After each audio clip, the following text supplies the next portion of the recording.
Okay, folks, we're all set to get ourselves underway in lesson number 6 here in our Psalms primer. This is also our final lesson to this very short course entitled the Psalms Primer. We have gone over in the previous 5 lessons the basic structure and doctrinal content and issues that are contained in the book of Psalms. And you should have a fundamental understanding and appreciation by now of the doctrinal content of the book of Psalms, the role that it has in God's plan and purpose with the nation Israel.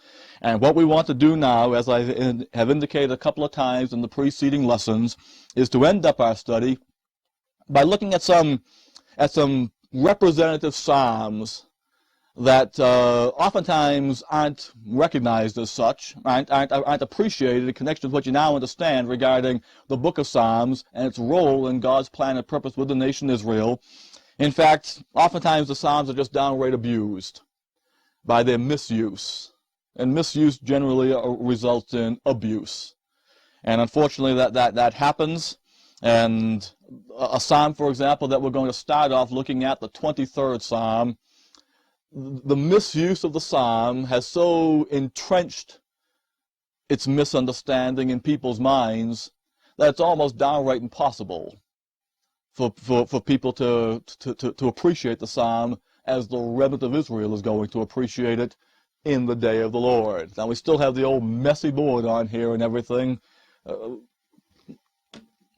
One of my reasons for not erasing the board is because it's difficult to do.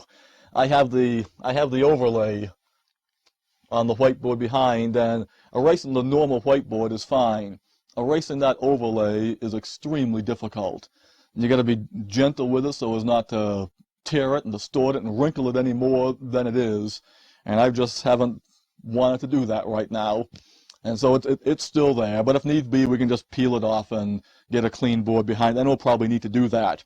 But as I said, I want us to look at a few psalms. I'd like to have us look at 4 in particular. I highly doubt that the time we have will enable us to do that, but let's get ourselves underway right now and do as much as we can. The 23rd Psalm is the one that we're going to begin with first. Now, I've already said a few things about the 23rd Psalm when we were dealing with the first book of the Psalms. The core Psalms, once again, to the first book of the Psalms are the 22nd, 23rd, and 24th Psalms. The 22nd is the one we focused upon because it's the psalm that sets forth the mechanics of the Redeemer and his redemption. The Redeemer, of course, every one of the mandates of the Davidic covenant is fulfilled by the Messiah, the Lord Jesus Christ himself. And the first mandate is he needed to function as Israel's Redeemer.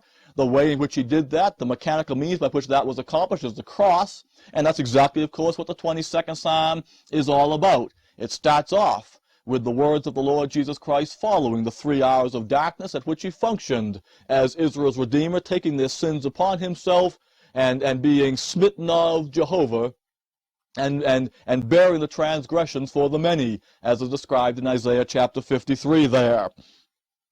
I also told you, though, when we were going through that we would hold off any comments about the remaining 2 psalms to the core psalms of the first book, because we were going to look at the 23rd Psalm at the end here. But I did say to you back at that time that there is something that you need to appreciate about that triplet or triad of psalms there, and what's set forth in those 3 core psalms, the first book of the Psalms, beyond just the mechanics of the redemption as described in Psalm 22. I told you how that all of the 7 Jehovah compound names that are taken care of by the 5 mandates of the Davidic covenant, Redeemer, Deliverer, Avenger, King, and Blesser. I told you how all 7 of those Jehovah compound names are described in those 3 psalms that make up the core psalms for the first book of the Psalms.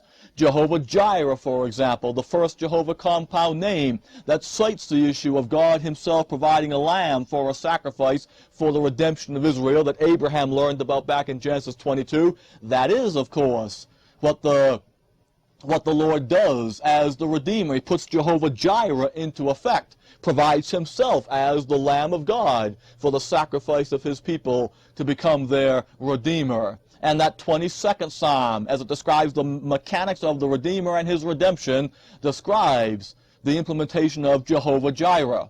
But I told you that the remaining two Psalms that follow, Psalm 23 and Psalm 24, that make up that core for the first book of the Psalms there, go on and describe that on the basis of the redemption, the basis of Jehovah-Jireh, all the other aspects of God's Jehovahness and all the other mandates of the Davidic covenant are going to be able to come to pass. Once again, the mandates for the Davidic covenant come in a particular order.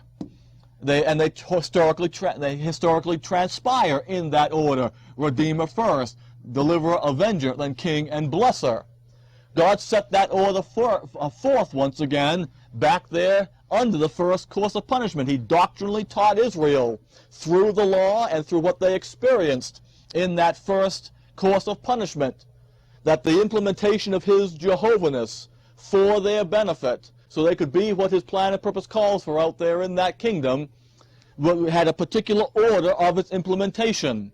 He was going to have to be Jehovah-Jireh first, and he would end up being Jehovah Shammah, out there dwelling amongst them as their king, blessing them. The order and their calendar, once again, takes those 7 Jehovah compound names. And from Passover to Tabernacles, you go from Jehovah-Jireh to Jehovah Shammah. The orderliness is there.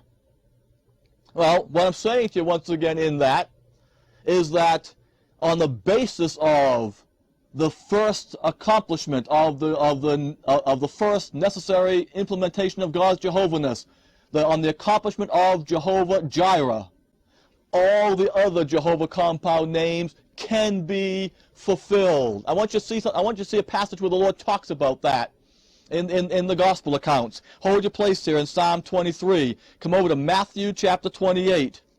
I say he talks about it. He declares it. If you understand the program, and as his disciples, his apostles with him understood what was going on, they realized the impact of what he was saying. Matthew chapter 28, verse 18. The next to last verse in Matthew's gospel. Most people are familiar with the last 2 verses in connection with what's commonly called the Great Commission, which is Israel's commission once again in connection with the issue of the final installment coming and the establishment of the kingdom out there. And the gospel of the kingdom is what's being preached, not the gospel of God's grace and this dispensation of grace. But you should understand that from previous studies already. But before he comes along and says, "Go ye therefore," in verse 19, he made a statement to the 11 in verse 18. It says, "And Jesus came and spake unto them, saying, All power is given unto me in heaven and in earth. Go ye therefore." The commission he gives them once again to function out there in that 5th and final installment, and to talk and to proclaim the reality of that kingdom once again being at hand, and to offer even cleansing to the nations in preparation for entering into that kingdom, is because he has functioned as the Redeemer. See, that's over. The cross work is over. And having functioned as the Redeemer, the other mandates of the Davidic covenant can be fulfilled. The fulfillment of the other mandates of the Davidic covenant, especially the last 2, king and blesser, are predicated upon the successfulness of the first one. He could never be the deliverer, avenger, king, or blesser unless he successfully functioned as their Redeemer. The adversary knew that. That's why he tempted him as he did there, as recorded in Matthew 4 and Luke chapter 4 and everything.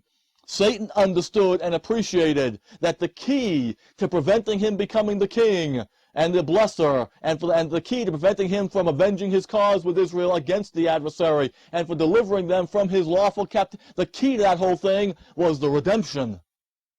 If Satan could thwart the Redeemer, and could thwart the redemption, the remaining mandates couldn't come to pass. But the Lord, having successfully functioned as the Redeemer, is now able to tell the 11, following his death, burial, and resurrection, as preparation to ascend to the Father, in which he waits to become the deliverer, avenger, king, and blesser. He sits at the Father's right hand till his enemies made his footstool, and when his enemies are told to be made his footstool, then he'll function as the deliverer, avenger, king, and blesser. But just before he goes, he says to them, "All power is given unto me in heaven and in earth." It's now given unto him. And that gives him the right to put the remaining mandates of the Davidic covenant into effect. And with that power, he's going to be able to produce all the necessary things as the deliverer, and to make all the avengements necessary as the avenger, and to get the kingdom and bring it and forcibly establish it on this earth, and to provide the blessings instead of the cursings. It's by that power. But the power has been given to him because he's functioned as the Redeemer successfully.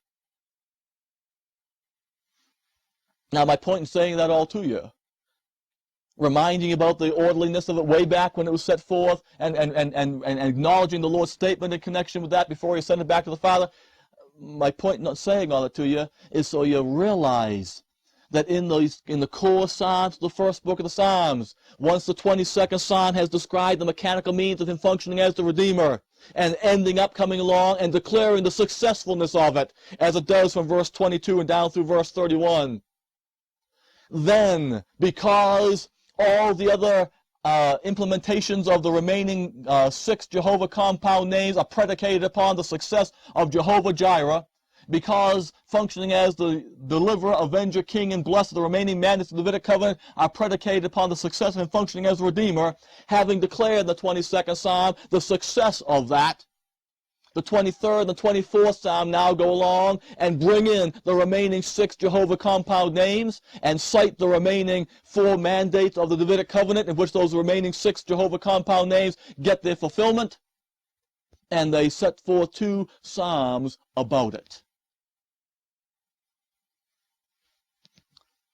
And they set forth Psalms that are appropriate to the time when those remaining 6 Jehovah compound names experientially go into effect, and those remaining 4 mandates of the Davidic covenant in which those remaining 6 Jehovah compound names get fulfilled take place. The 23rd, the 22nd Psalm, if the board can get any messier here, Psalm 22 is that time. Psalm 23 is that time. Psalm 24 is that time.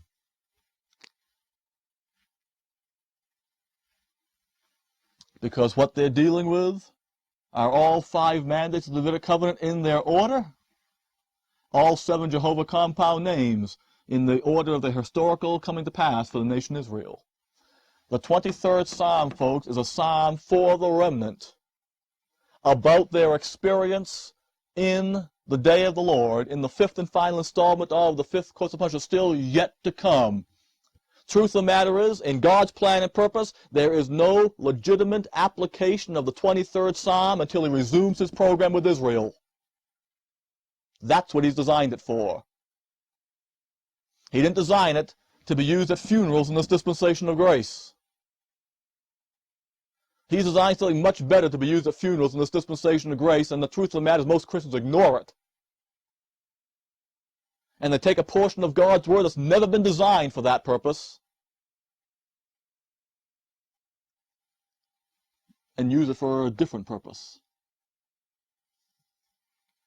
The 23rd Psalm, though, is a psalm that takes the issue of the 2nd mandate and 3rd mandate of the Davidic covenant, and also looks forward to the 4th and 5th one there, but especially focused upon the 2nd and 3rd mandate of the Davidic covenant, in which 5 of the remaining 6 Jehovah compound names will be experienced and covered.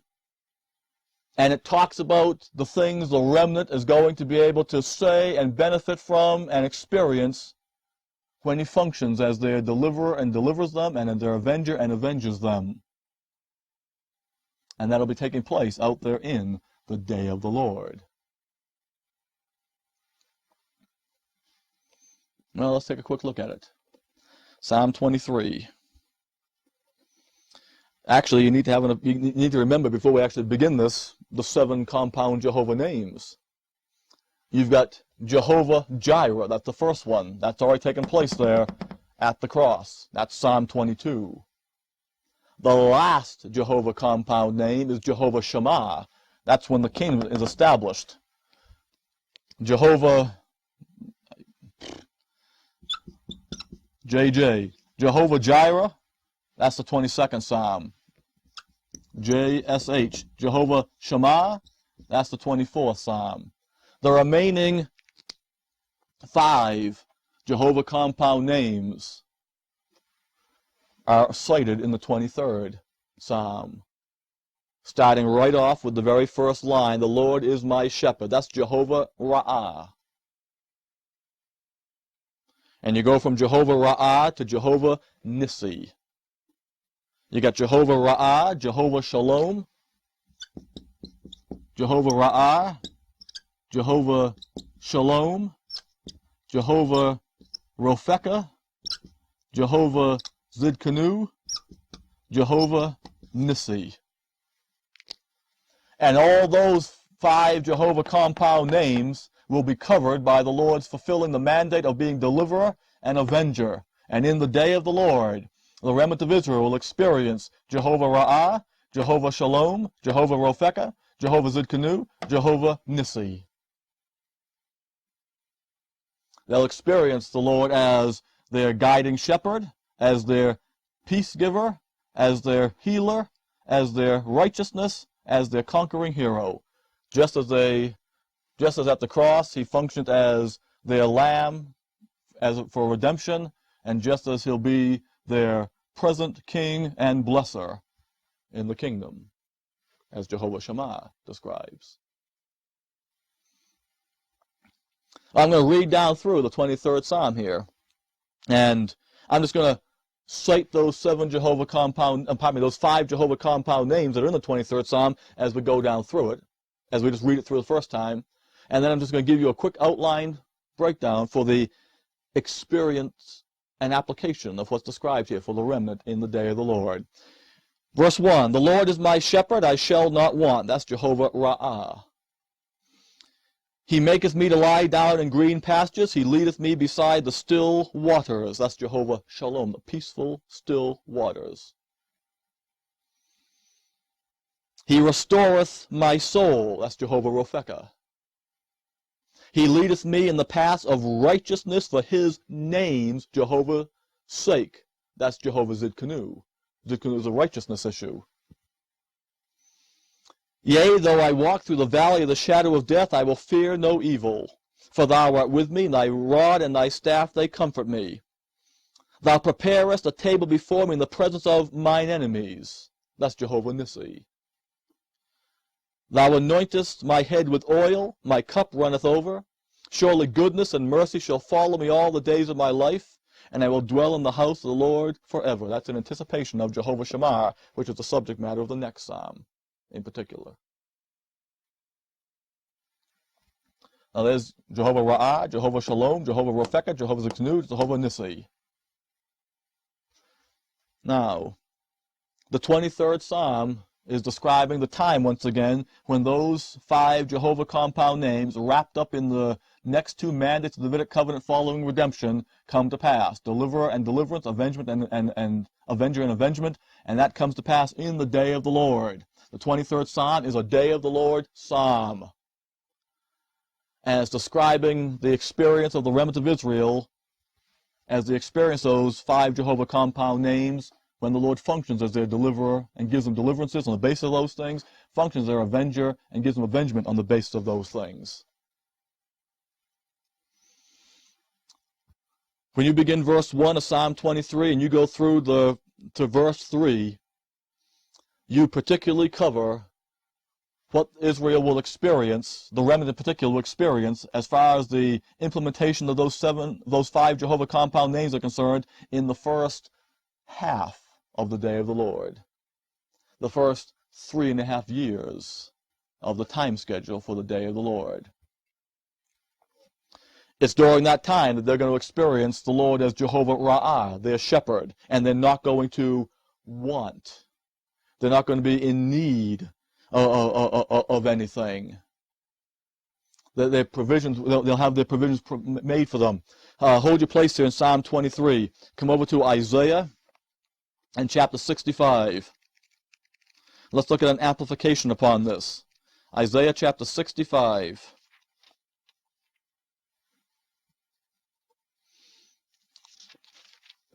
Isaiah chapter 65, the opening verse to describe it, set forth the indictment for the day of the Lord, and describe the issue of the Lord, as it says there, pouring out his wrath according to once again what has been written. which has been set forth back in the details of the fifth course of punishment and its final installment, back in the Song of Moses, back in Leviticus 26, back in other places. The Lord has the Bible before him. He knows what's written, and he's going to fulfill in the fifth course of punishment what's been written about that fifth course of punishment. He's going to fulfill in the fifth installment of the fifth course of punishment in the day of the Lord what's been written about it.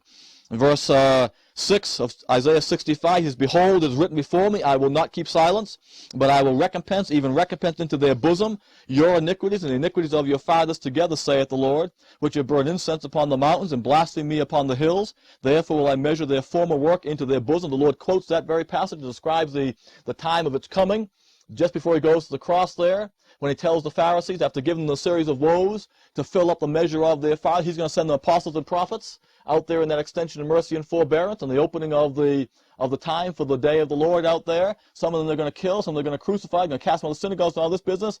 He says that may come upon you all the righteous blood of all the prophets, from Abel unto Zacharias, the son of Berechiah, whom you slew between the altar and the temple, and pillar and the altar there. It'll come upon this generation. And he takes that issue there of the former iniquities of the fathers, once again, their iniquities together, and recompensing it into their bosom. The generation that says, I'm holier than thou, Phariseeism. Stand by yourself. Verse 8, Thus saith the Lord, as the new wine is found in the cluster, and one saith, Destroy it not, for a blessing is in it, so I will do for my servants, plural sakes, that I may not destroy them all. A remnant's going to come out of that.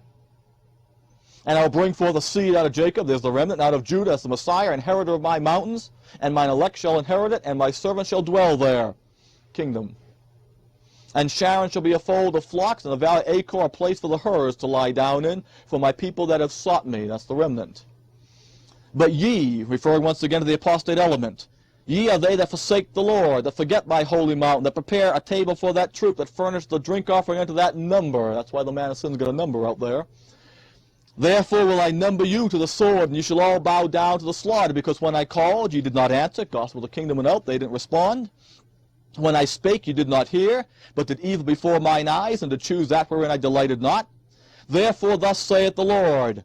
You're up in this time period right here now. He's going to come along and say, this is the kind of way I'm going to treat you, and another way I'm going to treat my remnant.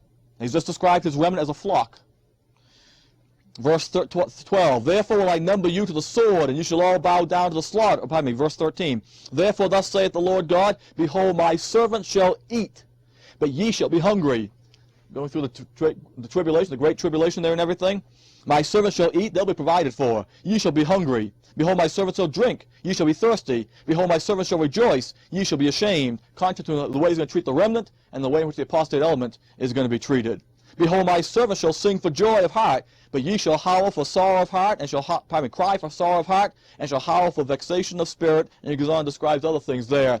When he says, my servants will eat and drink, you're going to hunger and thirst. The reason why his servants are going to eat and drink is because as Jehovah Ra'ah, their shepherd, they shall not want. He's going to make them lie down in green pastures. They're going to have plenty to eat as his sheep. He'll lead them beside the still waters. They're going to experience him as Jehovah Shalom. They're not going to have vexation of spirit. Not the remnant. The apostate element will. They're going to be experiencing the first 3 verses of Psalm 23, especially in the first half. But it continues on, but they're going to experience it right away in the first half of the day of the Lord there. Verse 3, He restoreth my soul. That's the Jehovah Rophekah and everything. And they'll experience that the soul of the apostate element will be vexed. He leadeth me in the path of righteousness for his name's sake. That's Jehovah Zidkenu. And the marvelous passage on that in the book of Isaiah and everything, they're going to be walking along, and says, you're going to hear a voice saying, turn you to the right, turn you to the left as you walk along. And they'll be led in the paths of righteousness instead of following the apostate paths, the crooked paths of the apostate element that John the Baptist began saying, make his paths straight, because they were crooked. They'll be experiencing, the remnant will be experiencing that, especially in the first 3.5 years of the day of the Lord there. in the last 3.5 years, especially that great tribulation time, when their enemies are not just within their own house and within their own nation, but from without. The Gentiles and the extermination policy of the man of sin being put in force against them. That's when they're going to experience, especially verse 4. Yea, though I walk through the valley of the shadow of death. That's what they'll experience out there. Yea, though I walk through the valley of the shadow of death, I will fear no evil, for thou art with me, thy rod and thy staff, they comfort me. There's going to be comfort for them, especially during that time of great tribulation there, especially when they're facing and walking through the valley of the shadow of death. And that's the issue of their life hanging in a balance on a moment-by-moment, day-to-day basis as a death sentence has been given against them, and they're hunted down to be put to death. That's not the issue of someone lying in a hospital bed dying. I'm not making mockery out of that. Please don't misunderstand me. But that's not what that verse is talking about. That verse is talking about walking through the valley of the shadow of death. And there's a place where that takes place. You'll have to study that in the book of Job yourself. But the issue is, I'll fear no evil, for thou art with me. And thy rod and thy staff, they comfort me. They're going to be benefiting from the Comforter, as the Lord explains them in John 14, 15, and 16 there, and how he'd be with them through the Comforter. And the rod and the staff issue, come over to Micah. Last chapter in Micah, Micah chapter 7. Take a quick look at this. Micah chapter 7. There's a statement over here in connection with how the Lord deals with the flock of his heritage in the day of the Lord. Now, he's their shepherd, they're his flock. He's feeding them, he's providing for them, not wanting them. He's functioning as Jehovah Ra'ah, Jehovah Shalom, Jehovah Rophekah, Jehovah Zidkenu, and especially during the last part there, as verse 4 of the 23rd Psalm says, they're going to be experiencing that to the hilt out there in the final 3.5 years there, and especially as they go through the valley of the shadow of death, with the sentence of death against them, and to exterminate them, as we saw 2 lessons ago in Psalm 83, describing the extermination policy that the man of sin, his confederacy of nations, puts together against Israel and the remnant in particular, and is described in detail in Revelation chapter 12 and 13. The Lord is going to provide for them. Look at Micah chapter 7 here, verse 14.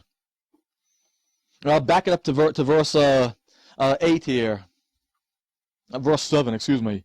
Therefore I will look unto the Lord, I will wait for the God of my salvation. My God will hear me. Micah is sitting there as a type there going through that time there.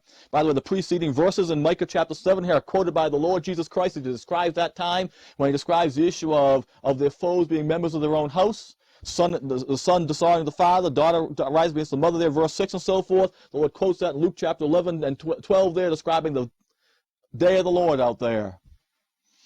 Verse 8, rejoice not against me, O my enemy. When I fall, I shall arise. When I sit in darkness, the Lord shall be a light unto me. That's what's going to be out. The day of the Lord, the day of darkness.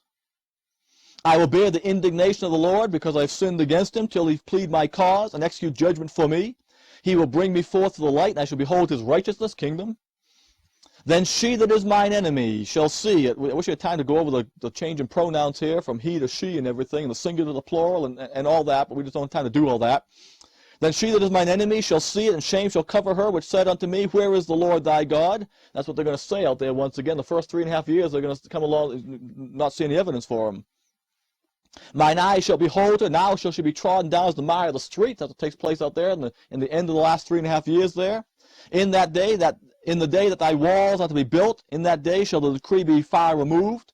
In that day also he shall come even to thee from Assyria, and from the fortified cities, and from the fortress even to the river, and from sea to sea, and from mountain to mountain, kingdom out there, and the Gentiles coming once again.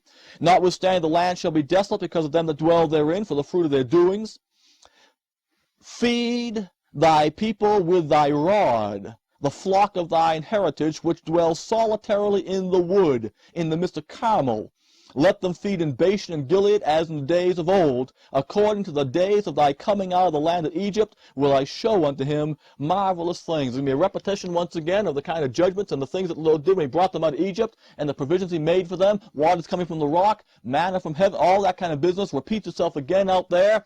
And as it says there, feed thy people with thy rod, the flock of thy heritage, which dwells solitarily in the wood in the midst of Carmel. That's, by the way, you get some location there for the valley of the shadow of death.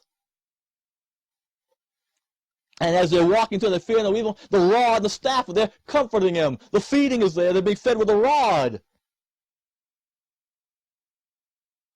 By the way, when the water and everything came out of the rocks there, when he brought them out of Egypt, and they were going through the wilderness there, what Moses, didn't he lift up a staff or a rod? Didn't he smite the rock? The Lord's his rod's going to comfort them. Same thing, just as he says, as it was when I brought you out of Egypt, I'll show the wonders again. That's what the 23rd Psalm is talking about. It's talking about a literal place called the Valley of the Shadow of Death. That passage in Micah there, along with the one in Job, and help you to locate that very thing, where they're walking. Kind of like the Bataan Death March in World War II. Well, verse 5, Psalm 23. We're taking a lot more long time on this psalm than we really should, but it's so abused, so misunderstood. And I want you to appreciate the doctrinal role and the proper function and design and purpose and what a psalm like this is talking about. Verse 5, once again, thou preparest a table before me in the presence of mine enemies.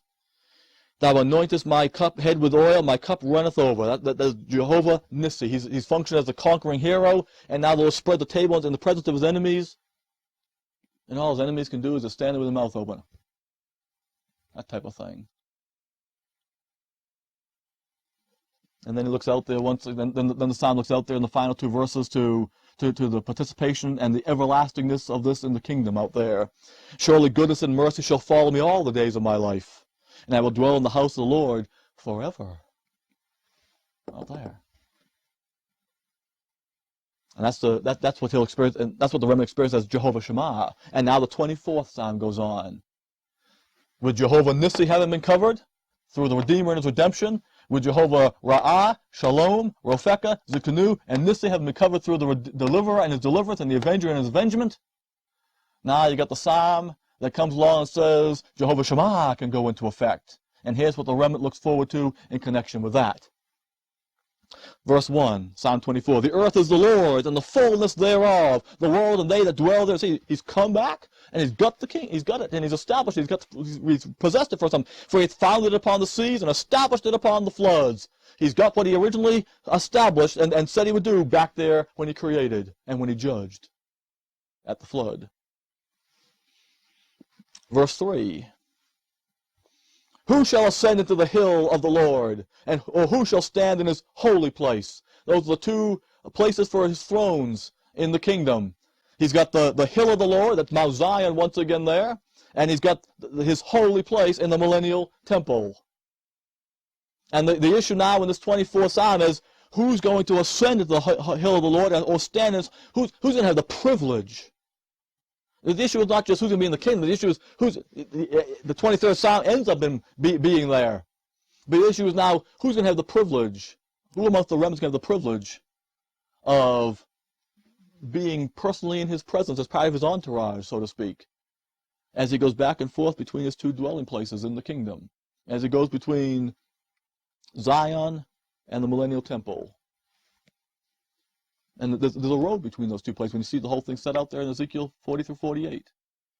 And he's constantly going back. Now, I don't mean on an ever-going basis, moving back and forth, but there's a calendar and there's a procession in which he constantly is going between the millennial temple and his throne in Jerusalem and his millennial temple and back and forth.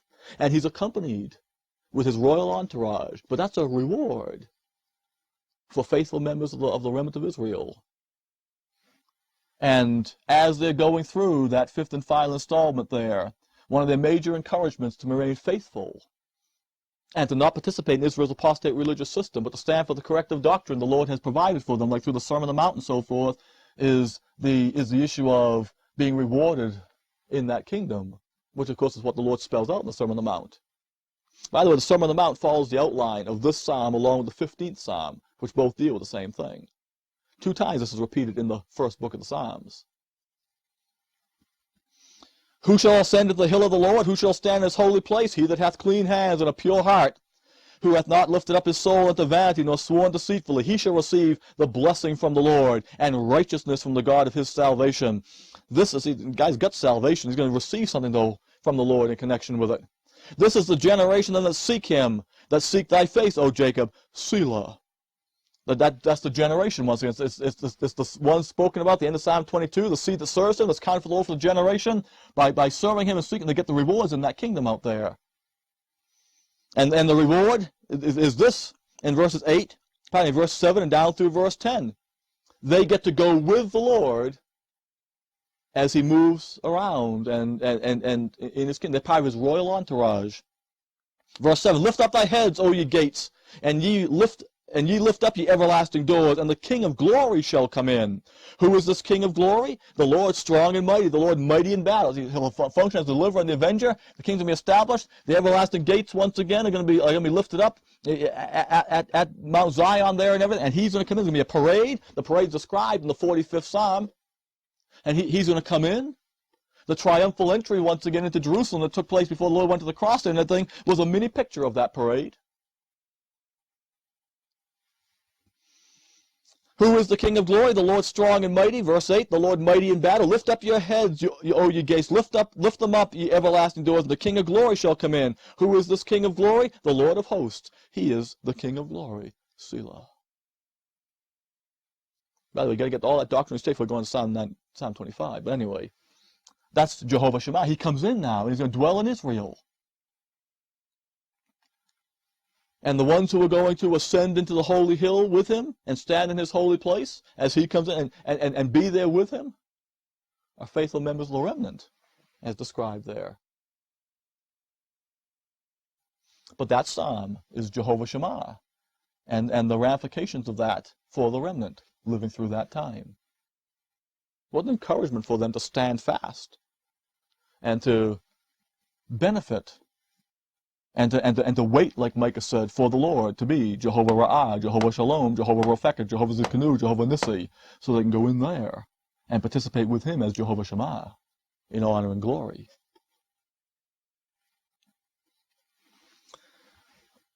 Well, that's a brief and admittedly poor survey and commentary on the 23rd Psalm, the 24th Psalm there. But my point, once again, is to get you to appreciate that the doctrinal role and position of the Psalm properly in connection with the whole doctrinal purpose and design and role of the book of the Psalms.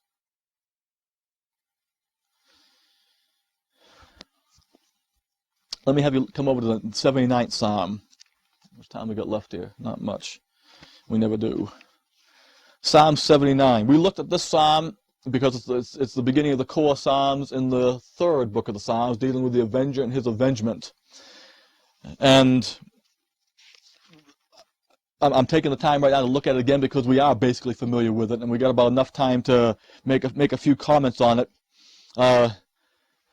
During the day of the Lord out there, during that fifth and final installment, when the Lord is functioning as the avenger and giving Israel the avengement, the 79th Psalm is a psalm, once again, that the members of the remnant of Israel, as they're out there being persecuted and the extermination policy is in effect once again, and they're walking through the valley of the shadow of death and so forth there, and they're experiencing that extermination policy, and many of them die as that extermination policy is put into effect right at that midpoint mark there. The 79th Psalm here is a psalm that describes that significance and that experience, I should say, and the appeal that they make, as verse 10 says, that we focused upon when we were going through this the first time. where it says, "Wherefore should the heathen say, Where is their God? Let him be known among the heathen in our sight by the revenging of the blood of thy servants, which is shed." The blood of a number of the members of the remnant of Israel, once again, is going to be shed at the beginning of that extermination policy. The rest of them are going to run and flee away, and they're going to be persecuted and hunted down and so forth. They'll be walking through the valley of the shadow of death there, in connection with Mount Carmel and so forth there.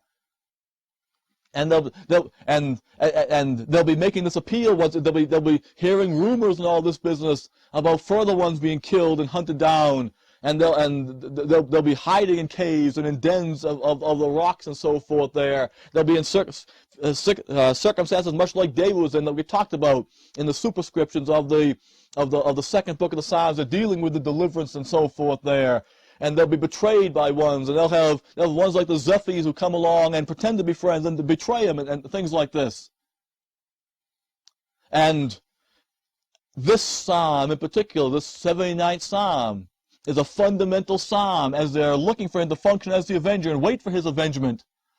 They're going to be taught this 79th psalm, and they'll hold fast to this 79th psalm as the confident hope with the word of God declaring the issue of him avenging his cause with them. But they need to wait for the appropriate time for that avengement, which only takes place during the last 3.5 years there, and especially near the end, at the great and terrible day of the Lord. But look here at some things that are said in this psalm, and you'll clearly see, if you're familiar with what the remnant experienced during that great tribulation that's been described by the Lord, for example, in Matthew 24, and is described by the book of the Revelation, that particularly deals with that time there. A lot of things that are said in the 79th Psalm, they'll match up with it time and time and time. Look at verse 1. "O God, the heathen are come into thy inheritance. Thy holy temple have they defiled. They have laid Jerusalem on heaps." That's what takes place when after the 1 month period of time at the midpoint there is over, and the man of sin dedicates Jerusalem to destruction, and desecrates the temple and destroys it, and then puts the extermination policy into effect against Israel. He says that they do what verse 1 says there, and then verse 2 says, "The dead bodies of thy servants have they given to be meat unto the fowls of the heaven, the flesh of thy saints unto the beasts of the earth." And it says, "Their blood have they shed like water round about Jerusalem, and there was none to bury them." And that's what takes place. And in fact, there's a marvelous passage over there. Not marvelous in the sense that it's good in what it describes and pleasant to listen to, but it's marvelous in the sense that it amplifies what takes place here. When the book of the Revelation in chapter 11 in particular is describing that period of time, describing the two witnesses, and the two witnesses, when the man of sin finally is able to get what he wants done with them and slays them, he does the same thing with them that he did at the beginning of the extermination time there, when their dead bodies were just left out there and no one was going to bury them. He kills those two witnesses, and he doesn't permit anybody to bury them. Their bodies just lie dead in the streets for 3.5 days.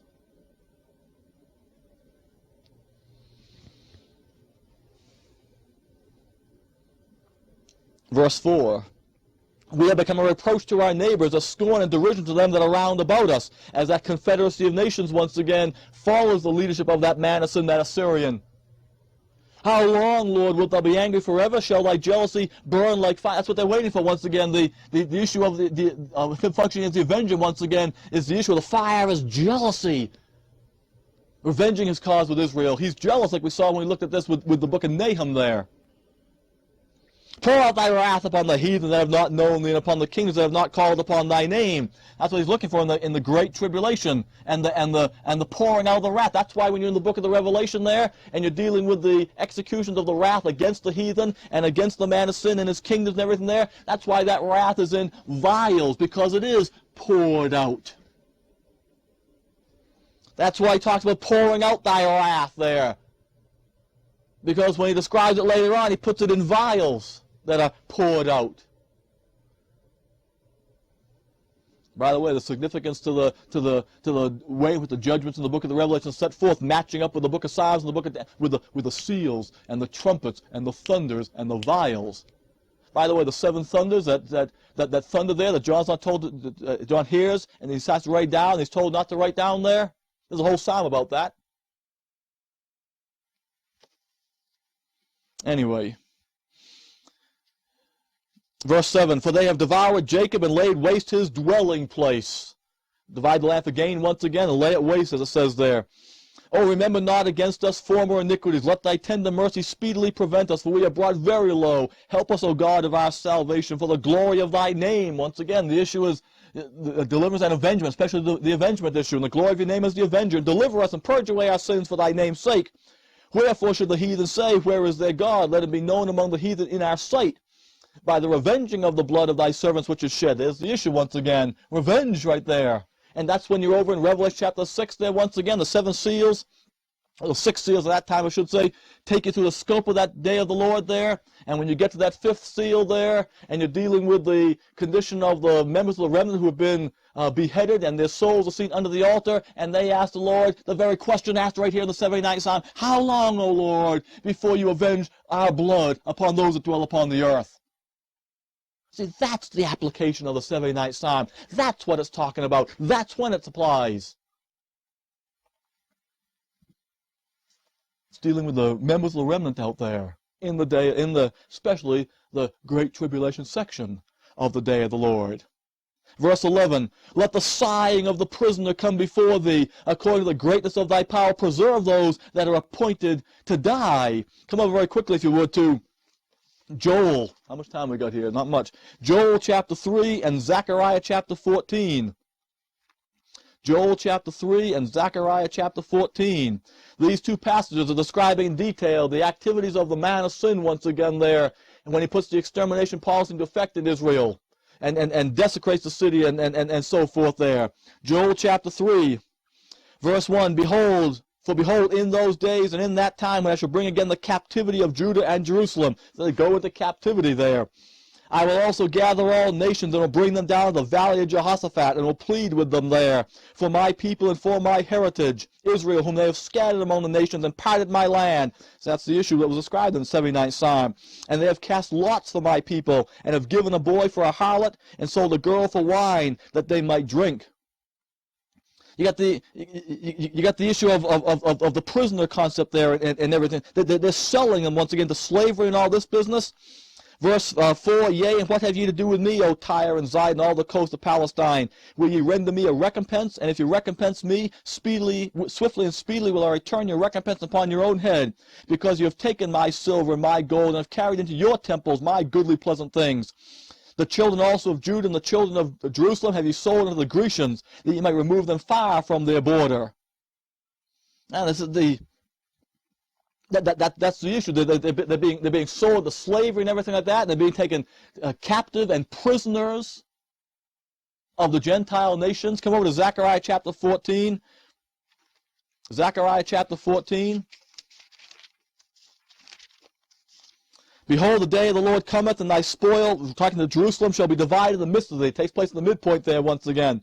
For I will gather all nations against Jerusalem to battle, and the city shall be taken, the houses rife, and the women ravished, and half the city shall go forth into captivity, and the residue of the people shall not be cut off from the city. Then the Lord goes forth and fights when he comes at the end there and everything. But it goes to the prisoner concept once again there, and they're appointed to die. There's an extermination policy put into effect that we're familiar with already.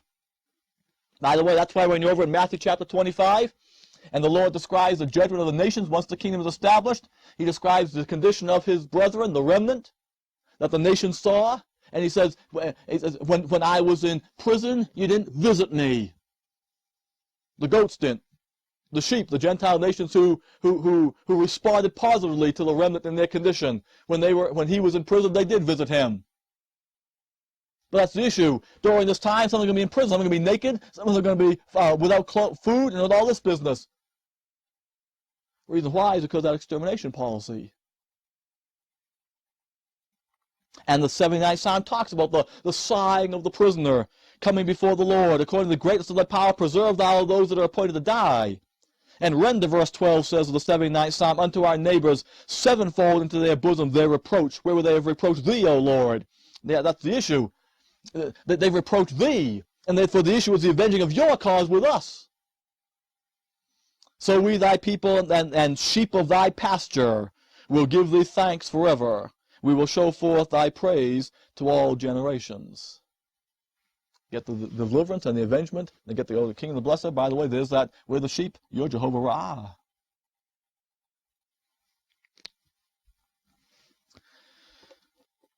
Well,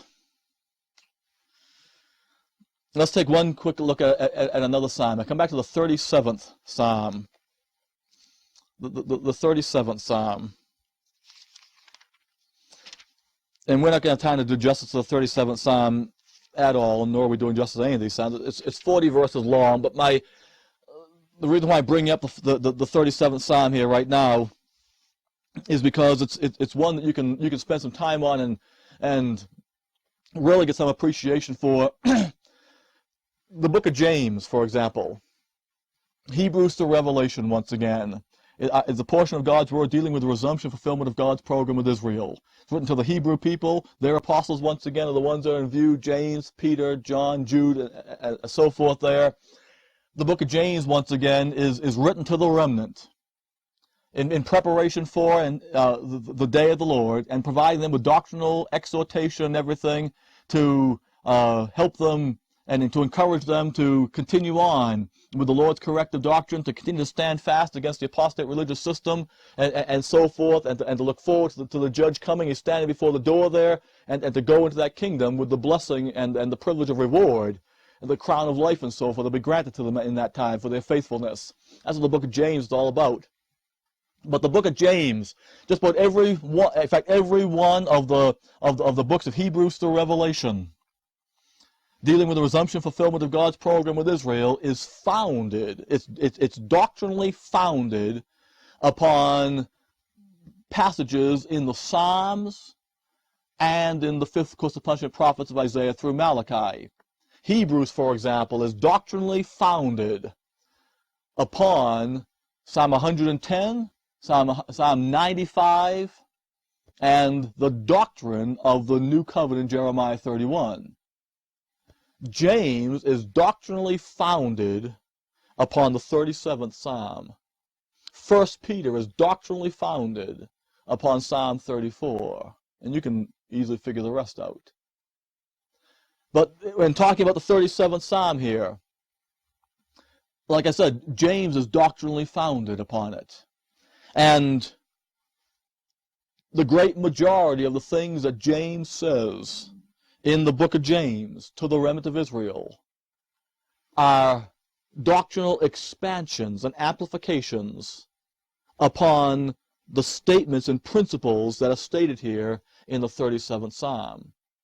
The 37th Psalm deals with the remnant of Israel during the day of the Lord out there, especially as they face persecution from the evildoers in Israel's vain religious system. And it sets forth the principles for their operation and faithfulness and endurance of that period of time. And James comes along and takes that. The Lord came along in his earthly ministry and took that and amplified upon it and provided the expansions on the issues. And James comes along now and takes that, the 37th Psalm, and the Lord's corrective doctrine, and packages the whole thing together and exhorts on the basis of all that for the remnant out there at that time.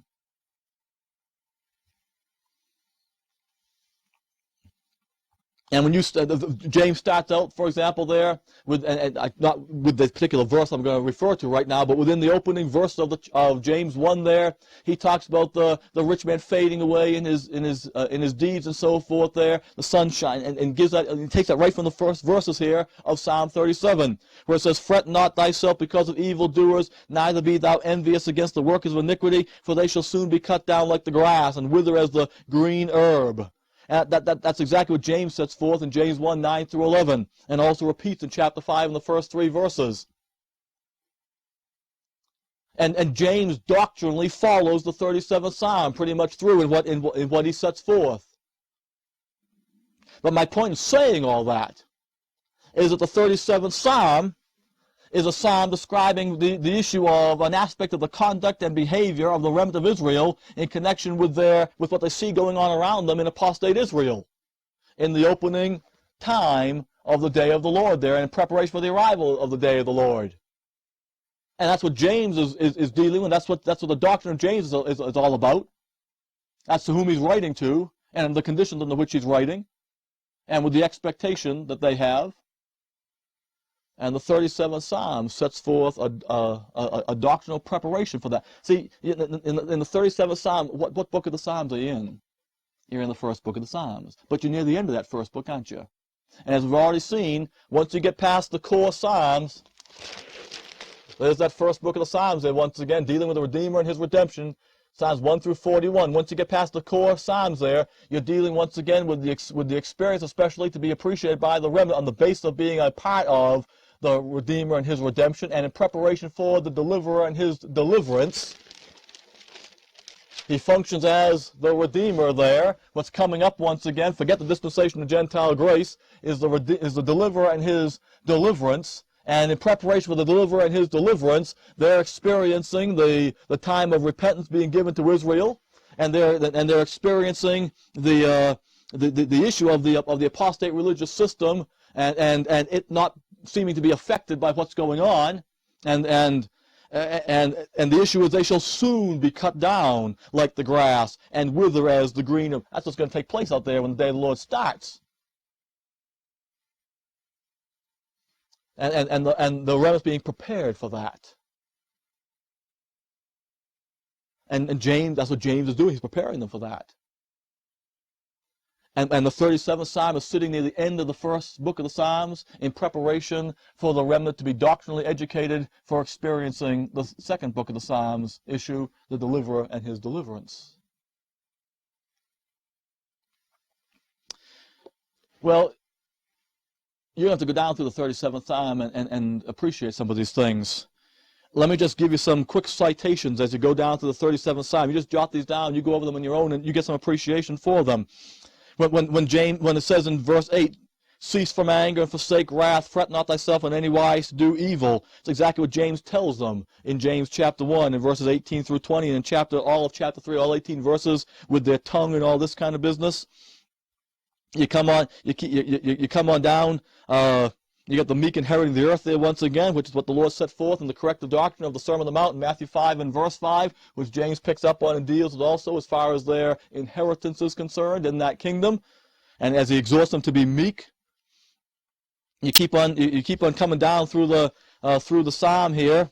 And for example, verse 30, the mouth of the righteous speaketh wisdom, and his tongue talketh of judgment. That's, of course, one of the things James exhorts on there in the 3rd chapter of James. It deals with the issue of the tongue there. And back in verse 21, the wicked borroweth and payeth not again, but the righteous showeth mercy and giveth. And that's what James deals with there in James chapter 2, the issue of showing mercy and setting that forth as a work of Abraham that ought to be emulated by these members of the remnant there. And there's so many issues here. Also, there's issues that line up with the final matters that were dealt with in the book of Hebrews there in chapter 13. For example, verse 28, the Lord loveth judgment and forsaketh not his saints. They are preserved forever, but the seed of the wicked shall be cut. That's the very promise quoted there in Hebrews chapter 13. The Lord will never forsake thee nor leave thee. And the same down is verse 37, mark the perfect man, and behold the upright, for the end of that man is peace. The very thing in Hebrews chapter 13 and verse 7, where they're told to mark the man there and to see the end of his conversation, which is the issue of peace, as it says there in verse 37. There's a context there in Hebrews 13 sets forth. Now, I just pointed out a few verses. As you go down through it, you'll see so many things matching up with what's set forth in the latter part of Hebrews 13 that leads into James, and then the whole epistle of James there.